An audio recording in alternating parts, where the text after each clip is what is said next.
Union Defence Minister Rajnath Singh today said that the people of Pakistan-occupied Kashmir are feeling impressed by J&K's transformation and India's progress that they want to merge with the Union of India. Singh said he was ready to embrace the people of Pak with open arms and allow them to live a dignified life in India. Addressing a massive gathering in J&K's Poonch. बहनों भाइयों, मैं तो मानकर चलता हूं, भारत की आन बान शान का जब भी कोई सवाल खड़ा होगा, जब भी कोई सवाल खड़ा हुआ है, जब भी कोई सवाल खड़ा होगा, तो अपने सीने का बटन खोलकर भारत के आन बान शान की रक्षा यदि किसी ने की है तो हमारे सिख भाइयों ने की है। बहनों भाई, और मैं कहना चाहता हूं, इंडियन कल्चर को, भारत की संस्कृति को बचाने में जो उनका बहुत बड़ा योगदान है, कितने लोग कुर्बान हो गए, उस सिख समाज के कंट्रीब्यूशन को यह देश कभी भूल नहीं सकता है। अब बैठ जाओ, चढ़ जाओ, कोई बात नहीं, बैठ जाओ, बैठिए बैठिए, कोई बात नहीं, अब बैठिए बैठिए, जनता जिता रही है आपको।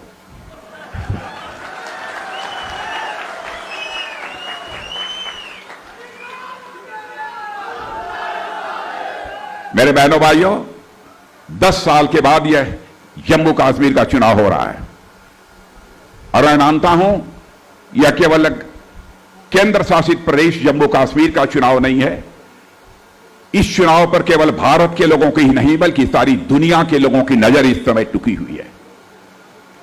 लोकसभा चुनाव में 30 वर्षों के बाद पहला यह अवसर रहा है जब मोर देन 58% की वोटिंग इस जम्मू कश्मीर की धरती पर हुई है। वहीं पर लद्दाख में मोर देन 82% वोटिंग हुई है और पिछले 30 वर्षों में पहली बार ऐसा देखने को मिला है। लोकसभा का चुनाव हुआ है, बिना किसी पक्षपात के यह चुनाव हुआ है और यह पूरे ही भारत ने ही नहीं बल्कि सारी दुनिया ने इसे देखा है और मैं मानता हूं जम्मू कश्मीर के लिए ये बहुत बड़े बदलाव का संकेत है। मेरे दोस्तों, हम लोगों ने आर्टिकल 370 को समाप्त कर दिया। कांग्रेस, नेशनल कॉन्फ्रेंस और पीडीपी जैसी पॉलिटिकल पार्टी चारों तरफ हाय तौबा मचा रही हैं, शोर मचा रही हैं। वह आएंगी तो आर्टिकल 370 जो समाप्त किया गया है पुनः उसको बहाल करेंगी। मैं इन दोस्तों से कहना चाहता हूं, चाहे वह नेशनल कॉन्फ्रेंस हो, चाहे वह पीडीपी हो, चाहे वह कांग्रेस हो, बहनों भाइयों, आर्टिकल 370 बहाल करने का काम कैसे यह कर पाएंगे? जिसकी सेंटर में गवर्नमेंट होती है वही आर्टिकल 370 बहाल कर सकता है। बहनों भाइयों, यह आपकी आंखों में धूल झोंक कर आपको गुमराह करके आपका समर्थन हासिल करना चाहते हैं और मेरा यह मानना है सच्ची राजनीति और अच्छी राजनीति वही है जो जनता की आंखों में धूल झोंक कर न की जाए बल्कि जनता की नजरों में नजर मिलाकर राजनीति की जाए, वही अच्छी राजनीति होती है। बहनों भाइयों, मैं अपनी बात कहना चाहता हूं, अपनी पार्टी की बात कहना चाहता हूं। हम धारा 370 किसी भी सूरत में बहाल नहीं होने देंगे, मैं आपको यकीन दिलाना चाहता हूं। हम नजरें छुपाकर राजनीति करने वाले लोग नहीं हैं, हम नजरों से नजर मिलाकर राजनीति करने वाले लोग हैं। कितने लोगों को तबाह कर दिया धारा 370 ने। यहां पर आतंकवादियों ने जितने लोगों को मारा है मेरे बहनों भाइयों, उसमें मोर देन 80% यदि मारे गए हैं तो हमारे मुस्लिम भाई बहन मारे गए। उसके बाद भी आर्टिकल 370 को फिर से बहाल करने की बात करते हैं। क्या यह कांग्रेस, नेशनल कॉन्फ्रेंस के लोग चाहते हैं कि फिर से वैसे ही हालात पैदा हो जाए? यहां पर रोज सैकड़ों लोगों की जाने जाए। बहनों भाइयों, कोई इसे बर्दाश्त कर ले लेकिन भारतीय जनता पार्टी इसे किसी भी सूरत में बर्दाश्त नहीं करेगी। हम आपको धोखे में नहीं रखना चाहते। हिंदू मुसलमान को बांटा इन्होंने। बहनों भाइयों, यहां पर हिंदू हो, मुसलमान हो, सिख हो, ईसाई हो, जो भी भारत में रहता है सभी भाई भाई हैं और एक ही परिवार के तरफ से हैं। यह भारतीय जनता पार्टी मानती है।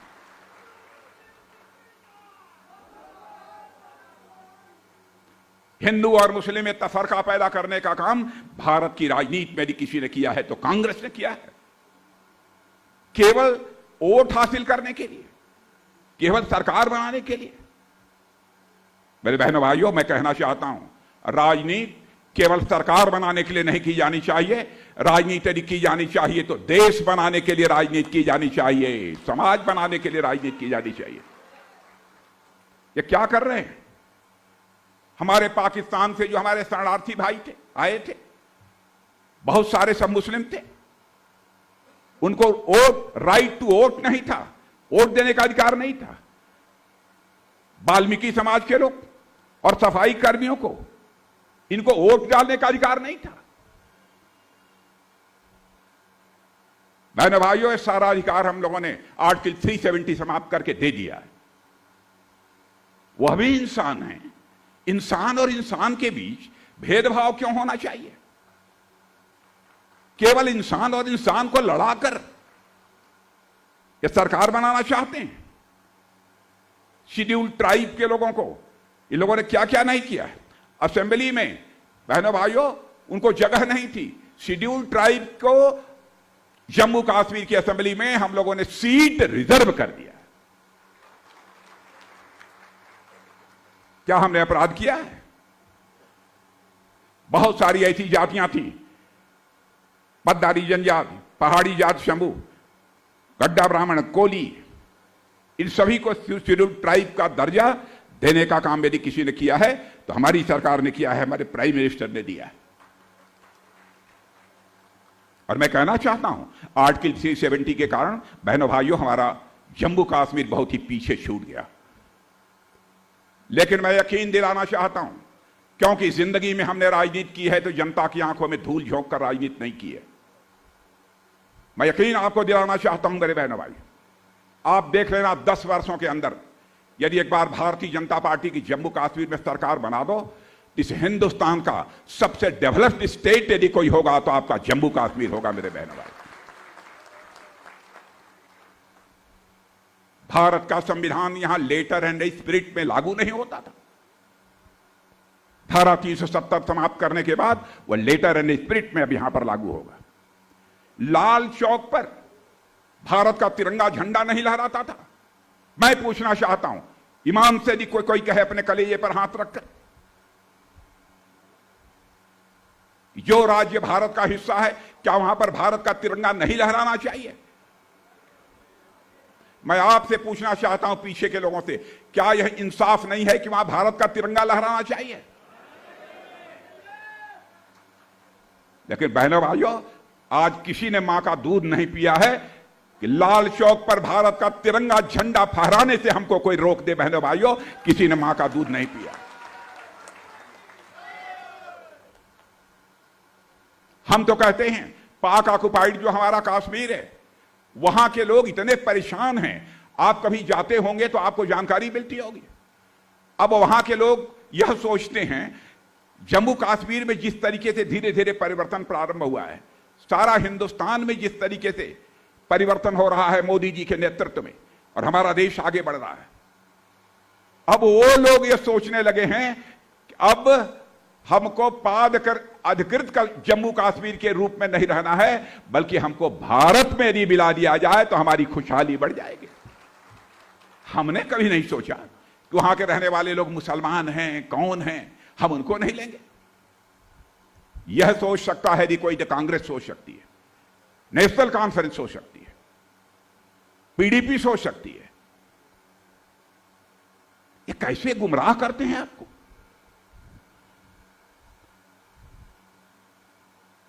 बहनों भाइयों, आपने देखा होगा धारा 370 समाप्त होने के बाद आतंकवादी वारदातों में कितनी कमी आई है।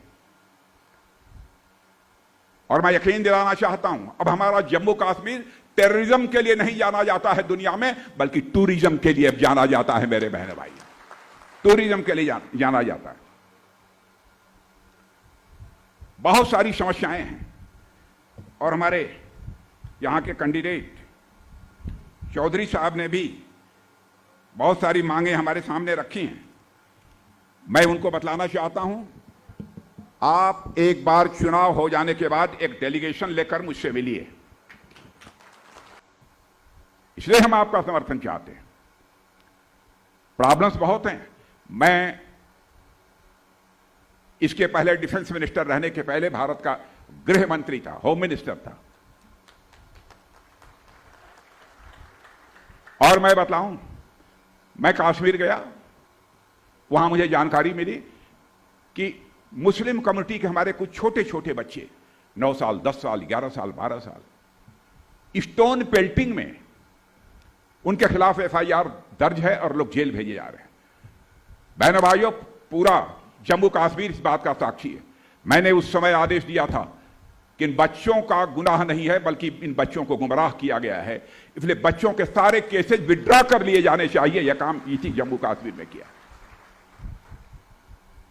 बराबर डिवाइड एंड रूल की पॉलिसी इन लोगों ने अडॉप्ट की है। जम्मू कश्मीर को बचा लो मेरे बहनों भाइयों, यही अपील करने आया हूं। और इस बार जम्मू कश्मीर में एक बार भारतीय जनता पार्टी की सरकार बना दो आप देखो उसके बाद क्या करिश्मा होता है।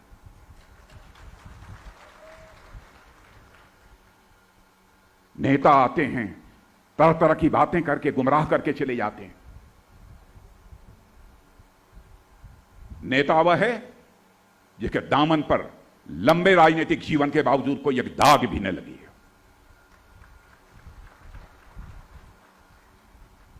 क्या करेंगे ये लोग? पाकिस्तान के प्रॉक्सी बनकर यह काम कर रहे हैं।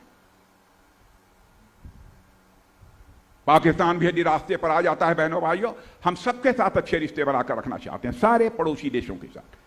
क्योंकि हमारे आदरणीय अटल बिहारी वाजपेयी जी कहा करते थे, इस हकीकत को हमें भूलना नहीं चाहिए कि जिंदगी में दोस्त बदल सकते हैं लेकिन पड़ोसी नहीं बदल सकता। हम अच्छे रिश्ते बनाकर रखना चाहते हैं।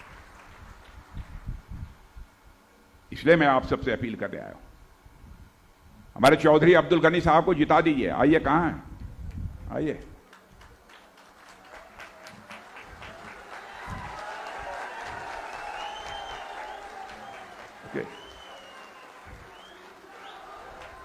और मैं बतलाऊं आपको चौधरी अब्दुल गनी खान जब बोल रहे थे तो नीचे से लेकर ऊपर तक मैं इनको देख रहा था। ऊपर वाले ने बनाया भी खूब है।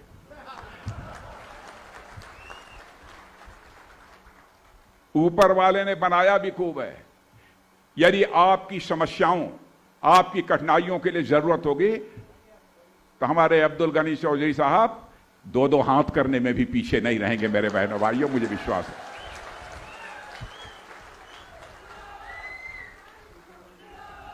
और फिर से मैं अपनी बात कहना चाहता हूं कि अब्दुल गनी जी, आप लेकर आइए समस्याएं। देखिए, मैं गारंटी नहीं देता हूं कि सब कुछ हो जाएगा। आप लेकर